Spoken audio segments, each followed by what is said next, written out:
কতক্ষণ সময় নিয়ে রুকু সিজদা করা উচিত? কমপক্ষে একবার তাসবিহ পড়তে যে পরিমাণ সময় লাগে, সুবহানাল্লাহ বা সুবহান রাব্বিয়াল আযীম, এক তাসবিহ পরিমাণ কমপক্ষে অপেক্ষা করতে হবে।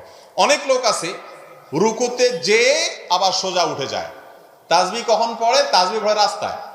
রাস্তায় মানে বুঝছেন, আল্লাহু আকবার বলা শেষ, সুবহানা দাঁড়ানোতেই শুরু করছে, অর্ধেক পড়া শেষ, আর বাকি অর্ধেক রুকুতে বলছে, আবার লাস্টে সুবহানাটা মাথা উঠাতে উঠাতে দাঁড়াইতে দাঁড়াইতে বলে ফেলছে, দাঁড়াতে দাঁড়াতে বলে ফেলছে।